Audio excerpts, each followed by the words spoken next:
আসসালামু আলাইকুম, আশা করি সবাই অনেক অনেক ভালো আছো। আজকের ভিডিও দেখার পর সব মেয়েরা বলবে যে জন ডানের মতো একটা হাজব্যান্ড চাই, আর ছেলেরা বলবে যে আমি জন ডানের মতো হতে চাই। অসাধারণ একটি কবিতা, দ্য সান রাইজিং। এই কবিতার প্রথমে আমি কয়েকটা ঘটনা বলবো। সেটা হচ্ছে জন ডান, উনি কবিতা লিখতেন। কবিতাগুলো অনেকটা কবিতাই, হ্যাঁ, গান টাইপের। উনি নিজে আবৃত্তি করতেন সেগুলো। কাদেরকে আবৃত্তি করে শোনাইতো জানো? ওনার মিস্ট্রেসদেরকে, গার্লফ্রেন্ডসদেরকে। এখন কথা হচ্ছে ওনার বউ ছিল কোথায়, ওনার ওয়াইফও ছিল। তো উনি বিভিন্ন জায়গাতে বিভিন্ন কারণে যেতেন। বাইরের অন্যান্য মেয়েদের গার্লফ্রেন্ডদেরকে যদি ধরো কবিতা লিখে একটা বা দুইজনকে দুইটা দিত, বাসায় এসে বউকে দিত পাঁচটা। ঠিক আছে? এবং সেই কবিতাগুলো এত এত মারাত্মক ফ্লার্টিং কবিতা ছিল। বউ খুশি, ঘর খুশি, তো বাইরে খুশি, তো দুনিয়া খুশি। ঠিক আছে? যাই হোক, ফান করছিলাম যদিও, তবে কথাগুলো সত্য। এই কবিতাটার সিচুয়েশন হচ্ছে, কবিতাটার নাম আমরা আগে বলি, দ্য সান রাইজিং। আমাদের থার্ড ইয়ারে আছে, অন্যান্য ইয়ারেও থাকতে পারে। লিখেছেন জন ডান। তো জন ডান উনি জাস্ট উনার বউকে নিয়ে হানিমুনে আছে। সকাল হয়ে গেছে, অলমোস্ট সকাল সকাল ভাব। ওই রকম একটা সিচুয়েশনে উনি কিছু কথা বউকে শুনিয়ে শুনিয়ে বলছে। বউ অলমোস্ট ঘুমায়ে আছে। ঠিক আছে? জানালার পর্দা, এই পাশে জানালা, আমার জানালা আছে এই পাশে। তো জানলার পর্দা দিয়ে একটু একটু আলো আসছে, বউয়ের মুখে একটু একটু এদিকে পড়ছে। এবং জন্ডান ওখানে বসে বউয়ের মুখের দিকে তাকায়, সূর্যকে উদ্দেশ্য করে কিছু কথা বলে। কি কথাগুলো বলে দেখো, মজার, অসাধারণ মজার আসলে কবিতা। বিজি ওল্ড ফুল আনরুলি সান। সূর্যকে বলছে তুই 24 ঘন্টা ব্যস্ত থাকিস, তুই একটা বোকা। তারপর তুই আনরুলি, অবাধ্য অবাধ্য একটা সূর্য। হোয়াই ডোস্ট দাউ দাস, মানে why do you do this, তুই কেন এসব করছিস? এখন কথা হচ্ছে, সূর্য কি করছে ভাই তোমাকে? Through Windows and through the curtains call on আস। জানলার মধ্যে দিয়ে, পর্দার ফাঁক ফোকর দিয়ে আমাদের ডাকছিস কেন? মানে আমরা এত সুন্দর একটা মুহূর্ত কাটাচ্ছি, সূর্য এসে উকি মারছে, ভাই কেন এটা করছিস? সূর্যকে বলছে। অ্যান্ড আরেকটা মজার ঘটনা, এই কবিতা পড়ার সময় তোমরা ধরে নাও আমি জন ডান এবং আমি আমার ওয়াইফকে উৎসর্গ করে এই কথাগুলো বলছি। আমি শুয়ে আছি ওয়াইফের সাথে বেডের পাশে, পাশে জানালা দিয়ে আলো আসছে। আমি সূর্যকে বলছি, busy old fool unruly sun, why you does this, sorry why you did this, কেন এসব করছিস? Through the window through the curtain call on us, কেন আমাদেরকে এই জানলার মধ্যে ফাঁক ফোকর দিয়ে ডাকছিস? Must to thy motion lover season run. এই যে এই লাইনটা মারাত্মক লাইন। মানে সূর্যকে উনি প্রশ্ন করছে যে তোর কি মনে হয় যে সিজন যেভাবে দৌড়ায়, সিজন যেভাবে যায়, ভালোবাসা বা প্রেমিকদের গতিও ওইভাবে দৌড়ানো লাগবে তোদের মতো? সূর্যকে আমি জিজ্ঞেস করছি, আমি যেহেতু জর্ডান, হ্যাঁ, সসি পেডান্টিক রেস, গো চেড, যা তোকে গালিগালাজ করি, তোকে তুই গোল্লায় যা। তুই পেডান্টিক মানে ওই যে গোঁড়া টাইপের যে টিচাররা থাকে গ্রাম অঞ্চলের স্কুল টিচার, ওই টাইপের টিচারদেরকে বলে গোঁড়া, যারা মানে কথা শোনে না, একদম ঘাটতেরা টাইপ। সূর্যকে বলছে তুই একটা ঘাটতেরা, ফালতু। আমরা একদম লাইন বাই লাইন এক্সপ্লেন দরকার নেই, হ্যাঁ, লাইন বাই লাইন এক্সপ্লেন করবো। তবে আসলে কবিতার এই যে সবগুলো ওয়ার্ড এক্স্যাক্ট অর্থ করলে ওটা বাংলা টাইপ একদম অদ্ভুত লাগে, আমার দরকার নেই ওটা। কিন্তু পুরো থিমটা বুঝবা, পুরো প্রত্যেকটা লাইন ইনশাল্লাহ বুঝবা। তো ওকে ওই পেডান্টিক স্কুল মাস্টারের সাথে তুলনা করছে, কারণ সূর্যকে যতই বলো সে উঠবেই, সে বউয়ের মুখের দিকে উকি দিবেই। ঠিক আছে? লেট স্কুল বয়েস অ্যান্ড সর ফ্রেন্টিস। এবার ও বলছে যে স্কুল বয়েস যারা আছে, স্কুলে যারা পড়াশোনা করে, অথবা কিছু মানুষ আছে, প্রেন্টিস বলতে বোঝায় তোমার যে সমস্ত মানুষ প্রাচীনকালে গুরুর আশ্রমে গিয়ে পড়াশোনা করতো বা শিক্ষা গ্রহণ করতো, অর্থাৎ শিক্ষানবিশ টাইপের। তো বলছে যে শিক্ষানবিশদের কাছে যা, স্কুল স্টুডেন্টদের কাছে দাও, সকালে উঠে স্কুলে যাক, কাজ করতে যাক। ঠিক আছে? এই কাজগুলো কর, আমাকে কেন, আমাকে আর আমার ওয়াইফকে ডাকতে আসছিস? তো গো টু টেল গো, হ্যাঁ, গো টেল কোর্ট হান্টসম্যান। বলছে যে তুই যা, যে হান্টসম্যান মানে শিকারী, ওই রাজসভার যে শিকারী আছে ওদেরকে যে ডেকে তোল। That the king will ride, ওকে বল যে রাজা রাইডে বের হবে, ঘোড়া নিয়ে বের হবে, সকাল হয়ে গেছে। কল কান্ট্রি অ্যান্ডস, গ্রাম্য যে পিঁপড়া আছে ওদেরকে ডেকে তুল। সূর্যকে বলছি আমি, হ্যাঁ, যে তুই পিঁপড়াকে ডেকে তোল, ওকে ডেকে তোল। আমার ওয়াইফের কেন ঘুম ভাঙাচ্ছিস? ওকে কেন উকি দিচ্ছিস? আমার কেন ঘুম ভাঙাচ্ছিস? এই কথাগুলো বলছে। সূর্যের আলো চোখে লাগছে, একটু বিরক্ত লাগছে। তো পিঁপড়াদেরকে কেন ডেকে হচ্ছে? পিঁপড়াও যে হারভেস্টিং করবে, হারভেস্টিং মানে তোমার ফসল সংগ্রহ করবে, খাদ্য সংগ্রহ করবে, হ্যাঁ। লাভ অল অ্যালাইক, প্রেম প্রীতি বা ভালোবাসা এটা ভিন্ন জিনিস। নো সিজন নোজ নর ক্লাইম, ভালোবাসা কোনো সময় জানে না, কোনো সিজন জানে না, নর আওয়ার্স, ডে, মান্থস, এটা কোনো ঘন্টা মানে না, কোনো দিন মানে না, কিছুই মানে না। Which are the rags of time, এই লাইনটা মুখস্থ রাখবে, হ্যাঁ। এই সময়, সিজন, আওয়ার্স, এই সবগুলো করে বলছে সময় এগুলো হচ্ছে সময়ের ছেঁড়া ন্যাকড়া, ফেলে দাও। ভালোবাসা কখনো দিন, মাস, বছর এইগুলো মানে না। তোমাদের একটা কথা বলে রাখি, এই এরকম কবিতা বা টেক্সটের story plus short question, broad question এবং ব্রিফ কোয়েশ্চেন সহ আমার কোর্স কিন্তু তোমাদের জন্য আছে। কোর্স নিতে চাইলে ডিসক্রিপশানে দেওয়া নাম্বারে মেসেজের মাধ্যমে আমার সাথে যোগাযোগ করো, সম্পূর্ণ কোর্স নিয়ে নাও। বেশি কথা বলবো না, পড়ার ফ্লো নষ্ট হবে। ওকে, এরপর বলছে দাই বিম, তোর সূর্যের আলো, সো রেভারেন্ট অ্যান্ড স্ট্রং। হ্যাঁ, তোর সূর্যের আলো, তোর আলো অনেক সম্মানী, অনেক শক্তিশালী। রেভারেন্ট মানে সম্মানী। হোয়াই ডোস্ট দো থিঙ্ক, তুই কি এটাই মনে করিস? ঠিক আছে, সূর্যকে বলছে তুই কি মনে করিস তোর আলো অনেক অনেক শক্তিশালী, এই সেই। তারপর আমার কি ক্ষমতা দেখো, আই কুড এক্লিপস, আমি তোকে অন্ধকার করে দিতে পারি। এক্লিপস মানে হচ্ছে সূর্যগ্রহণ লাগানো, মানে আমি তোকে একদম গ্রহণ লাগলে যেমন অন্ধকার ওটা করে দিতে পারি। And cloud them with a Wynk, এবং একটা উইঙ্ক দেওয়ার মাধ্যমে তোকে অন্ধকার মেঘে ঢেকে দিতে পারি। বিষয়টা এরকম বলছে যে সূর্যের আলো আমার চোখে পড়ছে, আমি এটাকে ধ্বংস করে দিতে পারি কীভাবে, বন্ধ করে, এই যে চোখ বন্ধ করে রাখলে সব কিছু অফ হয়ে গেল। এই কথাটা বলার পর সবচেয়ে মারাত্মক হচ্ছে কি বলে অস্ত্র, ব্রহ্মাস্ত্র বের করছে।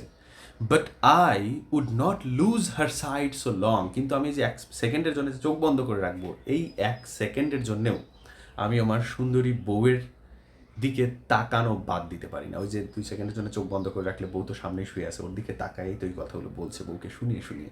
ঠিক আছে, তো বউ যদি এই কথাগুলো না মানে বউকে যে আমি 1 মুহূর্তের জন্য দেখবো না, চোখ বন্ধ করে সূর্যকে বন্ধ করে দিলে বউকে তো দেখতে পারবে না, তো বলতেছে যে আমি এটা 1 মুহূর্তের জন্যও করতে পারবো না। তারপর বলছে if her eyes have not blinded thine, আমার বউয়ের চোখ এত উজ্জ্বল সূর্য সহ তোকে সহ অন্ধ করে দেবে। আচ্ছা, এই কবিতার লাইনগুলো তোমরা হয়তো অন্য টিচারের কাছে পড়লে দেখবে যে একটু অন্য ভিন্ন রকমভাবে অর্থ করতে পারে, নো প্রবলেম। একটা কবিতার এক্সপ্লানেশন অর্থ হাজারো রকম হতে পারে, অল আর কারেক্ট, সবই ঠিক আছে। ওকে, তো এগুলো নিয়ে টেনশন করার কিছু নেই। তো ও ওর বউয়ের চোখের উজ্জ্বলতাকে অনেক অনেক প্রশংসা করছে। লুক, দেখ, and tomorrow let tell me, আজকে দেখ, আমার বউয়ের দিকে তাকায় দেখ, এবং কালকে এসে আমাকে বলিস। কি বলবে জানো? হুয়েদার বোথ ইন্ডিজ, বোথ ইন্ডিজ মানে হচ্ছে 2টা ইন্ডিয়া ছিল তখন, ওয়েস্ট ইন্ডিজ এবং আমাদের ইন্ডিয়া। তো বলছে যে 2 ইন্ডিয়ার স্পাইস অ্যান্ড মাইন, আমাদের হচ্ছে ভারতবর্ষ, ইন্ডিয়া হচ্ছে মশলার জন্য বিখ্যাত, স্পাইসের জন্যে, মাইন হচ্ছে খনি। তো বলছে যে তুই আজকে আমার বিছানার দিকে দেখ, তাকায় দেখ, কালকে এসে আমাকে বলবি। কালকে এসে কেন বলবি? সূর্যের কাজ তো হচ্ছে সারা পৃথিবী ঘুরে আসা। তো ঘুরে কালকে আবার যখন আসবি তখন আমাকে বলবি যে ওয়েস্ট ইন্ডিজে যে খনি ছিল, স্বর্ণ খনি বা জুয়েলারির যে খনি ছিল, ওইগুলো আছে কিনা ওয়েস্ট ইন্ডিজে এখনও। ইন্ডিয়া ছিল তখন বিখ্যাত হচ্ছে মশলার জন্য, ওই মশলাগুলো ইন্ডিয়াতে এখনও আছে কিনা, নেই। কেন জানো? ওইগুলো তো মানে দুনিয়ার সবচেয়ে যত যত দামি জিনিস, ওইগুলো আর এখন পৃথিবীতে কোথাও নেই। ওইগুলো সব হচ্ছে আমার বেডে, আমার পাশে শুয়ে আছে। She is my wife. Okay, আমার এখানে কিন্তু কেউ নেই। Whether both India's spice and mine be where thou left them, মানে এই যে ইন্ডিয়ার স্পাইস এবং মাইন যেটা গতকালকে তুই রেখে এসেছিলি, দেখে এসেছে আর কি, সূর্য এভাবে ঘুরে দেখে এসেছে, সেইগুলো ওখানে আছে কিনা, or lie here with me, অথবা আমার সাথে শুয়ে আছে। অর্থাৎ দুনিয়ার যত দামি জিনিস সব আমার কাছে শুয়ে আছে। বউকে প্রশংসা করার, ও মাই গড, কি মারাত্মক একটা way. Ask for those kings, ওই সমস্ত রাজাদেরকে তুই জিজ্ঞেস কর যে হুম দো সস্ট ইয়েস্টারডে, যারা গতকাল দেখেছে, আগের দিন ছিল আর কি, ওই রাজাদেরকে, মানে সূর্য গতকালকে সারা দুনিয়া ঘুরে আসছে, আসার সময় যে রাজাগুলোকে দেখছে আর কি, ওই রাজাদেরকে যে জিজ্ঞেস করবি আজকে সূর্যকে, আমি অর্ডার করছি অ্যাজ জর্ডান। কি জিজ্ঞেস করবে?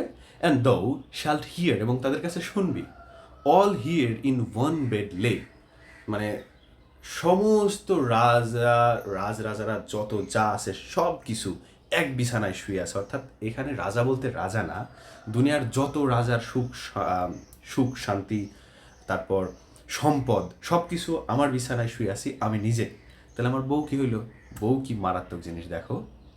And she is all the states, এবং দুনিয়ার যত রাজ্য আছে সব হচ্ছে আমার wife. And all princess I, এবং আমি হচ্ছে সব রাজকুমার, সব রাজকুমারের মানে 1 কুমার হচ্ছে আমি, আর আমার ওয়াইফ হচ্ছে দুনিয়াতে যত উন্নত ভালো ভালো রাষ্ট্র আছে, কান্ট্রি আছে, সব হচ্ছে সে। অর্থাৎ দেখো, রাজকুমার এখানে কিন্তু দুনিয়ার সব রাষ্ট্র নিয়ে শুয়ে আছে। ঠিক আছে, ওকে, আই নাথিং এলস ইজ, এর বাইরে আমি কিছু না, আমি এটাই।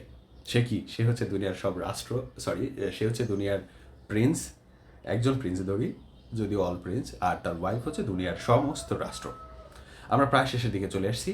Princess do but play us compare to this, রাজারা বা প্রিন্সেসরা, তাদের সাথে আমার যদি তুলনা করা হয়, all honours mimic all wealthy alchemy, alchemy মানে যেন, আলকেমি মানে হচ্ছে অপরসায়ন বা রসায়নের একটা, তোমরা যারা অসাধারণ উপন্যাস দ্য আলকেমিস্ট পড়ছো তারা এটা আরও ভালো জানতো, আমি অত ব্যাখ্যা করবো না। ও বলছে princes do but play us, রাজারাও অফকোর্স সুখী, তারাও সুখী, হ্যাপি কম্পেয়ার টু দিস, কিন্তু আমার সুখের সাথে যদি তুলনা করা যায়, তাদের সম্মান অল অনার, তাদের মিমিক অল ওয়েলথ আলকেমি, তোমার এই আলকেমিস্টের যত সম্পদ আছে, ঠিক আছে, ইজিপ্টের একটা বর্ণনা আর কি, এই সব কিছু আরও আছে। দাউ সান আর্ট, তুই সূর্য নিজে, সূর্যকে আমরা সবসময় হাসি খুশি ধরি যেহেতু সেটা আলো দেয় আমাদেরকে, তো দাও বলতে ইউ, ইউ সান মানে তুই সূর্য নিজে, আর আর্ট মানে হচ্ছে আর half as happy as we, আমরা যতটা সুখী আছি সারা পৃথিবীর সুখ তোর কাছে, কিন্তু তারপরে তুই আমাদের সুখের মাত্র অর্ধেক সুখী, কারণ ওর তো বউ নেই, ঠিক আছে। In that the world's contracted us, এবং কন্ট্রাক্টেড দাস, এবং এখানে আমাদের পুরো বিশ্বব্রহ্মাণ্ড পৃথিবীটা কন্ট্রাক্ট হয়ে ছোট হয়ে আসছে। পুরো বিশ্বব্রহ্মাণ্ডটা কোথায় জানো ছোট হয়ে কই আসছে? বলছি দাঁড়াও। Thine ages ask age and since thy duties be, তোমার হচ্ছে সূর্যকে বলছে যে তোর সময়, তোর বয়স, তোর দায়িত্ব এটাই। তোর দায়িত্ব কি দেখো, তোর ডিউটিস ইজ, বি হচ্ছে ইজ, ইয়োর ডিউটিস আর, এরকম হবে, মানে তোর ডিউটিগুলো হচ্ছে, আমি হচ্ছে নর্মাল ইংলিশে যদি বলতে যাই, টু ওয়ার্ম দ্য ওয়ার্ল্ড, পৃথিবীকে উত্তপ্ত করা। সূর্যকে বলছে যে তোর দায়িত্ব হচ্ছে এই পুরো পৃথিবীকে উত্তপ্ত করা, গরম করা, ঈশ্বর তোকে দায়িত্ব দিয়ে দিয়েছেন। আর পুরো পৃথিবীটা কিন্তু কন্ট্রাক্টেড হয়ে আমার রুমের মধ্যে চলে আসছে, এই পুরো আমার রুমটাই হচ্ছে জাস্ট ওয়ার্ল্ড। তো তুই এক কাজ কর, তোর এত বড় দায়িত্ব দরকার নেই, জাস্ট আমাদের রুমটাকে ওয়ার্ম কর। যেহেতু আমি সমস্ত রাজ্য, পৃথিবীর সব রাজ্য, সরি সব কিং, আমার বউ হচ্ছে পৃথিবীর সব রাজ্য, আমাদের এই রুমের দেয়ালগুলো হচ্ছে এক একটা গ্রহের কি বলে স্পিয়ার, ঠিক আছে, এইগুলো বলে আর কি। Thine ages ask age and since thy duty be to warm the world, তোর দায়িত্বই হচ্ছে পৃথিবীকে গরম করা। That's done in warming us, তুই শুধু আমাদেরকে ওয়ার্ম কর, গরম কর, তাতেই তোর পুরো পৃথিবীর দায়িত্ব হয়ে যাবে, কারণ পুরো পৃথিবীটা হচ্ছে এখানে হাতের মধ্যে। সিন্স হিয়ার টু আস, যদিও তখন থেকে এখন আমার কাছে, অ্যান্ড দাউ আর্ট এভরিহোয়ার, দাউ বলতে you, shine here to us, since বলছি sorry, shine here to us হচ্ছে সূর্যকে বলছে যে আমাদের এখানে তুই একটু হিট দে, গরম কর, রোদ দে আর কি। এতক্ষণ নিষেধ করছিল কেমন, ওই জাস্ট ফ্লার্ট করার জন্য। অ্যান্ড ইউ আর এভরিওয়্যার, তুই যদি আমাদের রুমটাতে আলো দিস, আমাদের রুমের প্রতি ডিউটি পালন করিস, তার মানে তুই সারা পৃথিবীকেই দিচ্ছিস, কারণ এটাই পৃথিবী, ঠিক আছে। দিস বেড দাই সেন্টার ইজ, দাই সেন্টার বলতে বোঝাচ্ছে হচ্ছে আমাদের এই বিছানাটা হচ্ছে এই পৃথিবী বা এই বিশ্বব্রহ্মাণ্ডের কেন্দ্রস্থল, হ্যাঁ। দিস ওয়ালস দাই স্পিয়ার, এই যে ওয়ালগুলো এগুলো হচ্ছে পৃথিবীর প্রান্তগুলো, ঠিক আছে। তখনকার পৃথিবী সম্পর্কে ধারণাটি একটু ভিন্ন রকম ছিল, সেটা, এই কবিতা শেষ হয়ে গেল, মাই গড, কেমন লাগলো কবিতাটা সেটা আগে বলো। অসাধারণ কিন্তু কবিতা। আর হ্যাঁ, জন ডান পরকীয়া প্রেম টেম এগুলা করতে জন্য তোমরা আবার ইনফ্লুয়েসড হইও না, ঠিক আছে। তো এইখান থেকে আমরা কিছু থিম জানবো, আরও অনেক অনেক কিছু জানবো, সেগুলো আমরা নেক্সট ভিডিওতে জানবো। তোমরা যারা কোর্স নাওনি অবশ্যই আমার কোর্সগুলো নিয়ে নিবে।